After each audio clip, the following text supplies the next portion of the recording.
잠시 후 헌법재판소에서는 헌정사상 세 번째 대통령 탄핵 심판 선고가 내려집니다. 미국 내 각종 연구소들은 향후 전국과 한미관계 전망 등에 대한 긴급 대담을 준비하는 등 큰 관심을 보이고 있습니다. 탄핵 심판 선고를 앞두고 LA 한인사회에도 긴장감이 감돌고 있습니다. 관건은 선고 후 통합이라는 데 이견이 없습니다. 관세 발표 이후 처음 열린 미국 금융시장이 폭락해 뉴욕 증시는 단 하루 만에 4천조 원이 증발했습니다. 강력한 폭풍과 토네이도가 미국 중부 지역을 강타했습니다. 시청자 여러분 안녕하십니까? 4월 3일 목요일 SBS 뉴스 시작합니다. 잠시 후 한국 시각 오전 11시, LA 시각으로는 오후 7시 헌정사상 세 번째 대통령 탄핵 심판 선고가 내려집니다. 재판관들은 조금 전 평일에 열고 결정문을 최종 점검했습니다. 윤석열 대통령은 오늘 선고기일에 출석하지 않기로 했습니다. 오늘 첫 소식 조성원 기자가 보도하겠습니다. 재판부는 선고 직전인 오늘 오전 최종 결정문을 다시 한번 검토하기 위해 마지막 평일을 열었습니다. 결정문에 단 한 줄의 흠결도 남기지 않도록 끝까지 점검하려는 겁니다. 최종 결정문 전문 내용은 재판관 8명과 전담 헌법연구관 중에서도 극소수만 공유하고 있습니다. 헌재 사무처도 오늘 선고가 끝나고 재판부로부터 최종 결정문을 받아 검수 작업을 거친 뒤에야 당사자들에게 통지할 수 있다고 전했습니다. 앞서 헌법재판관 8명은 그제에 이어 어제도 2차례 평일을 열어 세부 문구를 다듬고 검토하는 작업을 반복했습니다. 탄핵 찬반 여론이 극심하게 갈리고 있는 만큼 결정문 안에 통합에 대한 메시지를 어떻게 담을지도 검토한 것으로 전해졌습니다. 피청구인인 윤 대통령은 오늘 선고기일에 출석하지 않기로 했습니다. 혼잡이 우려되는 상황에서 질서 유지와 대통령 경호 문제를 종합적으로 고려했다는 게 윤 대통령 측 설명입니다. 윤 대통령 측은 선고 전에는 어떤 공식 입장도 내지 않겠다는 기존의 입장을 다시 한번 확인했습니다. SBS 조성원입니다. 잠시 후 윤석열 대통령의 운명을 결정할 헌법재판소는 지금 폭풍 전야 분위기입니다. 이 내용은 백운 기자가 전해드리겠습니다. 이른 시간부터 이곳 헌법재판소 경내에선 재판관 출근길에 대비해 경호 직원들과 경비를 맡은 경찰이 분주하게 오갔습니다. 정형식 재판관을 시작으로 재판관들도 관용차를 이용해 헌재로 속속 출근하고 있습니다. 변론 종결 뒤엔 보안이 강화되면서 재판관 출근길 취재 자체가 불가능했는데 헌재는 선고 당일인 오늘은 질의응답을 하지 않는다는 전제로 재판관 출근길 취재를 허용했습니다. 때문에 재판관들의 표정만 볼 수 있을 뿐 별도의 발언은 없을 것으로 보입니다. 재판관들은 헌재에 마련된 각자의 사무실로 출근하게 됩니다. 선고 기일을 통지한 사흘 전에 평결이 이루어지면서 윤 대통령의 파면 여부는 결론이 난 상태입니다. 다만 결정문 세부 수정과 심판정에서 생중계될 결정문 요지 작성 등 실무 절차를 위한 평의는 어제 오후까지 계속 진행됐습니다. 선고 당일인 오늘도 오전 9시 반부터 평의가 진행되는데 선고 전 마지막 점검을 진행할 것으로 보입니다. 선고 직전엔 심판정 뒤편에 마련된 대기실에서 재판관 8명이 기다리다가 오전 11시 정각이 되면 심판정으로 들어와 결정문 요지를 낭독할 것으로 보입니다. 문영배 헌재소장 권한대행이 2024 헌납할 윤석열 대통령 탄핵심판 사건 선고를 시작한다고 발언하면 선고가 시작됩니다. 박근혜 전 대통령 사례에 비춰보면 재판부는 소송 절차상 흠결이 있는지, 즉 각하해야 할 사유가 있는지 먼저 판단할 것으로 보입니다. 정치권과 윤 대통령 지지자들이 탄핵 소추 과정의 흠결, 수사기록 증거 채택의 위법성 등을 강하게 주장해왔기 때문에 절차적 흠결을 따지는 분량이 박 전 대통령 때보다 길어질 수도 있습니다. 이후 탄핵 심판의 5가지 쟁점에 대해서 위헌 위법 여부를 하나하나 따지게 됩니다. 만약 위법 사항이 있다면 대통령을 파면할 정도로 중대한지에 대해서도 따로 설명을 하게 됩니다. 위법 사항이 있어도 중대하지 않고 국민의 신임을 저버린 정도가 아니면 파면 사유가 되지 않기 때문에 선고 후반에 가서야 결과를 예측할 수 있을 것 같습니다. 탄핵 심판 선고는 파면, 기각, 각하 여부가 담긴 주문을 읽는 순간 법적 효력이 발생합니다. 지금까지 헌법재판소에서 SBS 백운입니다.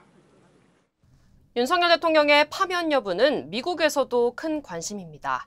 뉴욕에 소재한 코리아 소사이어티는 현지 시각으로 내일 오전 8시 라이브 웹캐스트 행사를 개최합니다. 최근까지 주한 미국 대사를 지낸 필립 골드버그가 출연해 헌재 결정 향후 전국과 한미 관계 전망 등에 대해 해설할 예정입니다. 워싱턴 DC의 유력 싱크탱크인 전략국제문제연구소 CSIS 역시 내일 오후 2시부터 빅터차 CSIS 한국 석좌 등이 참석한 가운데 긴급 대담을 개최합니다. 외교 안보 분야에서 한미 간 논의가 올스톱된 상황에서 헌재 결정으로 불확실성이 해소되면 미국 측 인사들의 방안도 줄을 이을 것으로 전망됩니다. 윤석열 대통령에 대한 탄핵 심판 선고를 앞두고 LA 한인사회에도 긴장감이 감돌고 있습니다. 탄핵 찬반 의견이 극명하게 갈리고 있어 선고 이후 통합 문제가 최대 관건이 될 전망입니다. 이두현 기자가 LA 현지 분위기를 취재했습니다. 미국 한인 최대 밀집 지역인 LA 한인타운. 윤석열 대통령의 탄핵 심판을 앞두고 한인들의 반응은 엇갈렸습니다. 보수 성향 한인 단체들은 탄핵을 강력히 반대하며 윤 대통령 탄핵은 정치적 탄압이라고 주장합니다. 정당하다고 생각을 합니다. 그래서 탄핵이 다시 기각이 돼서 대통령이 원상복귀해서 한국의 국익을 위해서 나서 주셨으면 하는 생각입니다. 또다시 한번 탄핵을 감행하면은 정말로 엄청난 혼란이 일어날 것을 걱정하고.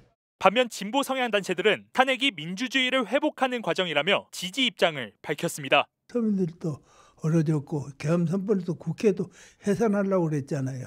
그럼 국민도 더 어려워지는 거죠.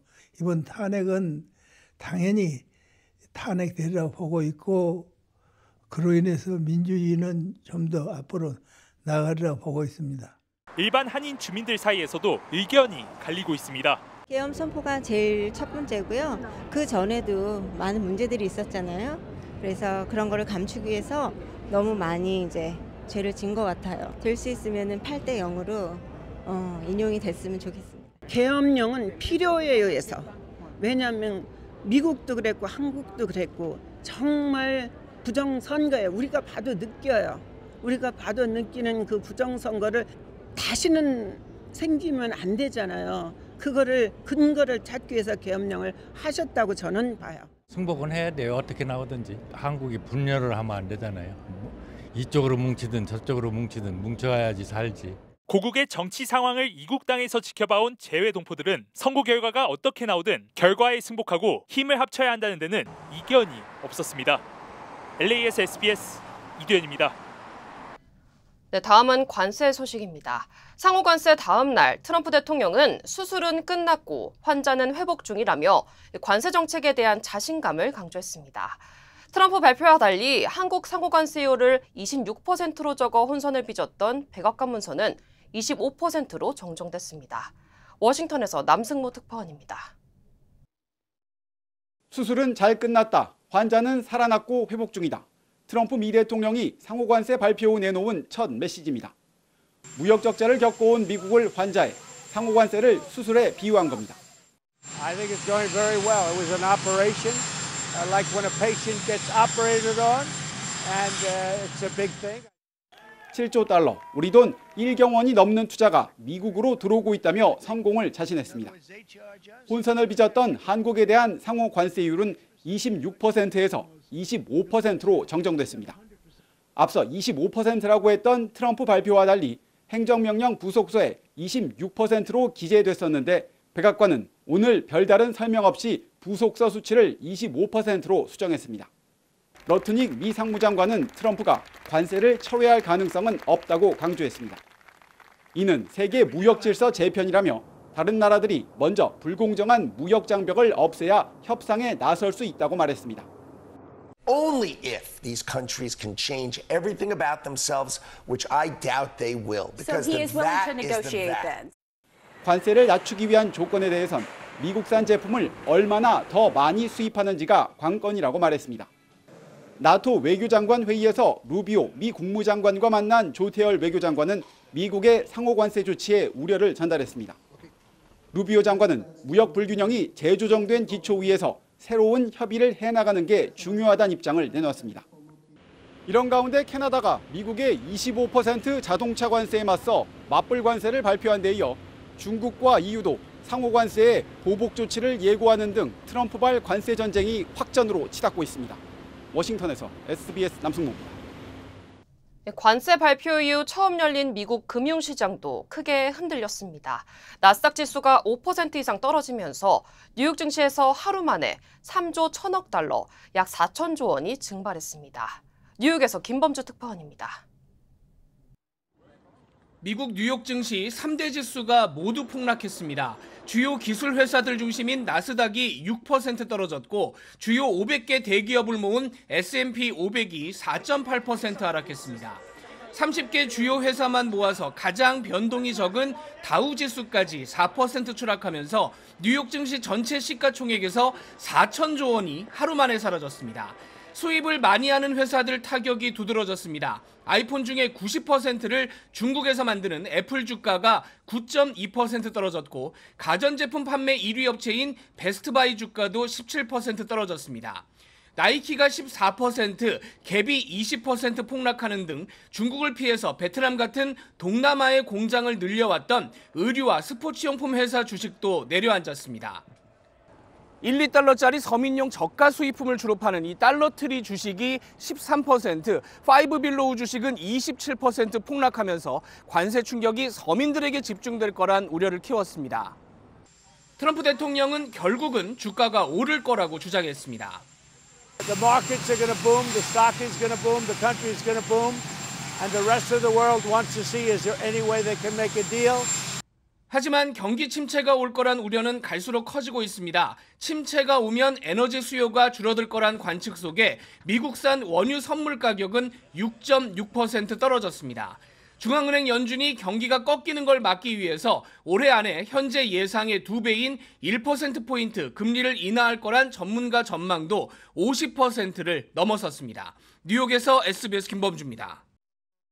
다음 소식입니다. 어제 강력한 폭풍과 토네이도가 미국 중부 지역을 강타했습니다. 특히 아칸소와 테네시 그리고 미저리주에서 가장 큰 피해가 발생했는데요. 주택과 건물이 무너지면서 최소 6명이 숨졌고 부상자도 속출했습니다. 전영훈 기자의 보도입니다. 수십 개의 거대한 토네이도가 미 중부를 덮쳤습니다. 특히 늦은 밤 마을을 강타하면서 미처 대피하지 못한 주민들의 피해가 잇따랐습니다. 곳곳에서 주민들이 간발의 차이로 겨우 목숨을 건지기도 했습니다. A miracle to have survived it. It probably only took 5 seconds from that point before I could just hear my house ripping apart. 토네이도와 폭풍으로 주택과 건물이 붕괴되면서 최소 6명이 숨지고 다수의 부상자가 발생했습니다. 밤새 매몰된 주민을 구출하는 긴급구조 작전도 펼쳐졌습니다. We're able to pull the individual out that was trapped under the heavy debris after getting a couple of rotators out here to help lift that debris, as well as Indianapolis Fire Department's special rescue team to get in there. 국립기상청은 어제 하루 동안 15개 주에 걸쳐 무려 300건의 토네이도 경보를 발령했습니다. 아칸소와 테네시, 그리고 미주리주 등에서는 피해 조사에 나섰지만 추가 재난의 우려도 커지고 있습니다. 국립기상청은 폭풍이 텍사스 북동부에서 테네시 서부로 이동하면서 폭우로 인한 대규모 홍수 사태가 발생할 가능성이 크다고 경고했습니다. SBS 전영웅입니다. 조지아주에서 항공기 화재로 승객과 승무원이 긴급 대피하는 일이 발생했습니다. 화요일 오전 노스캐롤라이나주 샬럿 더글라스 국제공항에서 출발해 조지아주 오거스타 리저널 공항에 착륙한 아메리칸 항공편에서 화재가 발생했습니다. 승객들은 기내에서 타는 냄새가 나더니 순식간에 기내에 연기가 퍼지기 시작했다고 전했습니다. 한 승객이 촬영한 영상에는 승객들이 비상구를 통해 날개 위로 탈출하는 장면이 담겼습니다. 항공사 측은 항공기가 착륙 후 정비 문제를 겪었으며 모든 승객은 안전하게 대피했다고 밝혔습니다. 네, 관세 인상으로 신차 가격이 상승할 것으로 예상되면서 중고차 시장이 활기를 띠고 있습니다. 전문가들에 따르면 신차 가격은 대당 최대 15,000달러까지 오를 수 있으며 20% 이상의 관세가 부과될 가능성도 있습니다. 미국산 차량도 많은 부품을 캐나다와 멕시코에서 수입하고 있어 관세 영향을 피하기는 어려울 전망입니다. 자동차 제조업체들이 비용 증가를 자체적으로 흡수하기보단 소비자에게 이를 전가할 가능성이 크다는 분석입니다. 한편 일부 딜러십은 신차 가격 상승 전 재고를 미리 확보해 가격 인상에 따른 부담을 줄이려는 전략을 펼치고 있습니다. 뱅크 오브 호프가 하와이에서 100년 이상 운영해온 테리토리얼 뱅콕과의 합병을 공식 완료했습니다. 뱅크 오브 호프는 이번 인수를 통해 미국 본토와 하와이 제도에서 다문화적 고객층을 대상으로 한 최대 지역은행을 창출할 것이라고 강조했습니다. 굉장히 안정되고 그다음에 굉장히 로열한 그런 손님 고객층을 확보하고 있는 그런 은행입니다. 그래서 저희 입장에서는 안정되고 아주 낮은 코스트의 예금고를 확보할 수 있게 돼서 그게 굉장히 중요한 거고. 뱅크 오브 호프는 또 하와이에 대한 한국에서의 투자가 늘었고 하와이 교민의 자산도 확대됨에 따라 상업용과 기업용 융자도 늘 것으로 기대된다고 강조했습니다. 테리토리얼 세이빙스 은행은 앞으로 뱅크 오브 호프 테리토리얼 세이빙스 사업부라는 명칭으로 운영하게 됩니다.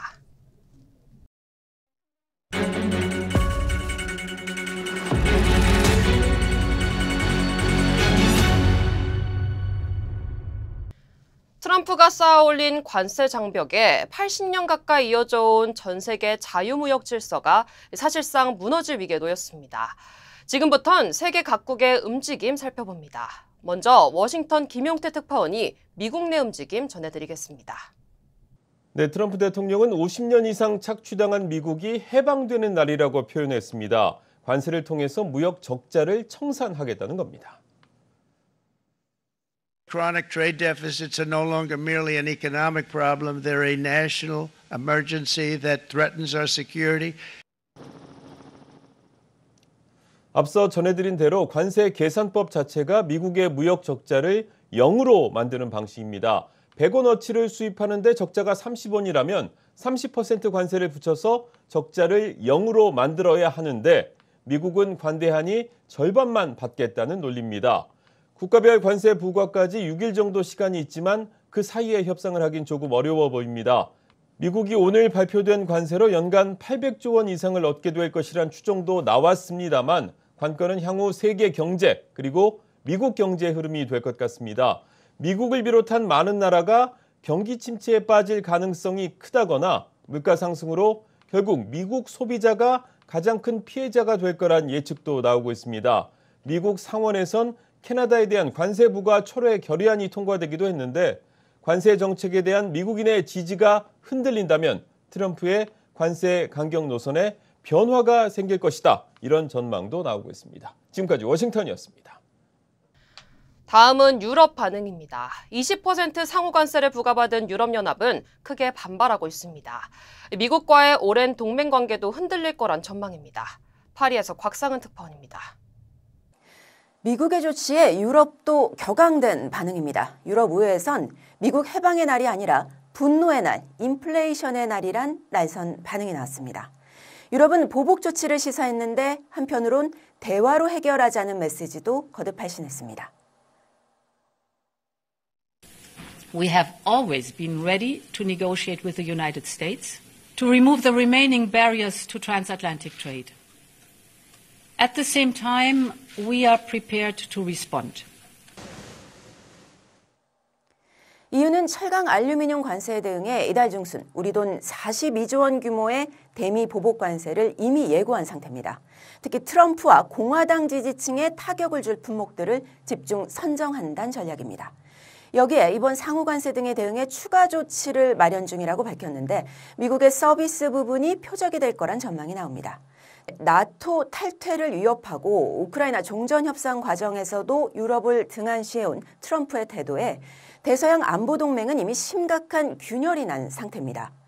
여기에 이익 앞엔 동맹도 없다는 트럼프의 관세전쟁 선포로 미국 유럽 간 경제적 우호관계가 약화하는 건 물론 전 세계적으로도 미국 주도의 자유무역 시대는 막을 내리고 있다는 평가가 나옵니다. 지금까지 파리에서 전해드렸습니다. 네, 이번엔 중국입니다. 모두 50% 이상의 관세 폭탄을 맞게 된 중국 역시 반격을 예고했습니다. 베이징에서 권란 특파원입니다. 지난 2월과 3월에 각각 10%씩에다가 이번 34%까지 합치면 모두 54%입니다. 트럼프 대통령이 대선 전부터 공약해온 대중국 60% 관세가 사실상 현실화된 겁니다.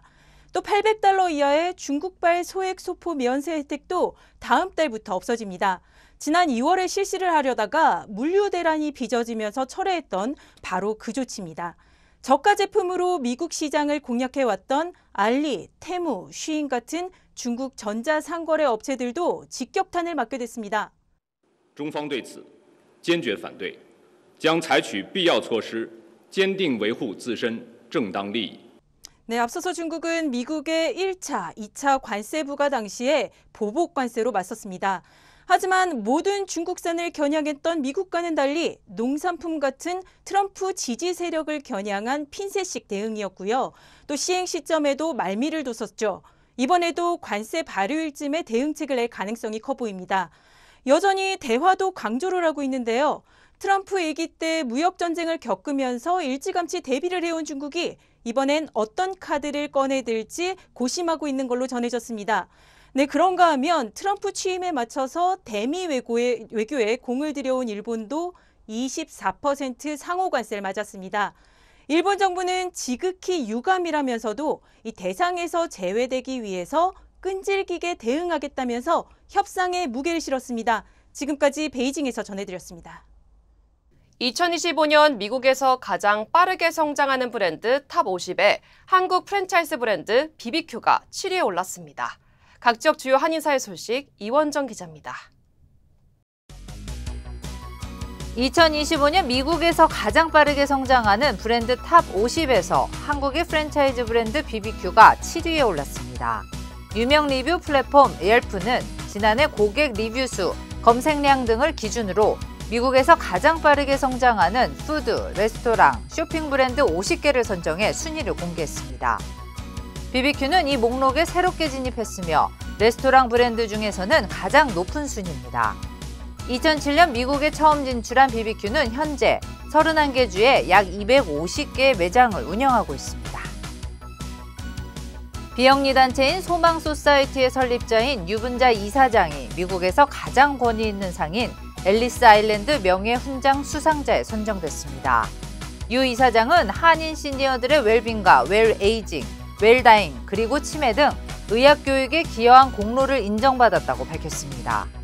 앨리스 아일랜드 명예훈장은 이민자들의 공헌을 기리기 위해 제정된 상입니다. LA 한인회가 한인들의 건강을 위해 다양한 행사를 진행합니다. LA 한인회는 한인 시니어들을 위해 오는 4월 7일 오전 10시부터 한인회관에서 코로나 백신과 독감 백신을 접종하고 한인회관과 코리아타운 플라자 1층에서 코로나 검사를 진행한다고 밝혔습니다. 백신을 맞은 시니어들에게는 $20의 기프트카드를, 코로나 검사를 한 주민들에게는 $10의 바우처가 제공됩니다. 2025에서 2026년 회계연도 전문직 취업비자 쿼터가 모두 소진됐습니다. 연방이민서비스국은 석사용 2만 개와 학사용 6만 5천 개 등 총 8만 5천 개의 H-1B 온라인 사전 등록 신청이 접수됐다고 밝혔습니다. 통보를 받은 신청자는 4월 1일부터 I-129를 제출해 H-1B 신청을 할 수 있으며 접수 기간은 90일입니다. 시애틀 한국교육원이 오는 4월 24일 벨뷰에서 개원합니다. 한국교육원은 벨뷰 법원과 머서슬로우 자연공원 인근에 위치하며 3개의 온오프라인 강의실과 도서관 겸 한국 유학 상담실이 설치되어 한국어와 한국문화 프로그램을 제공할 예정입니다.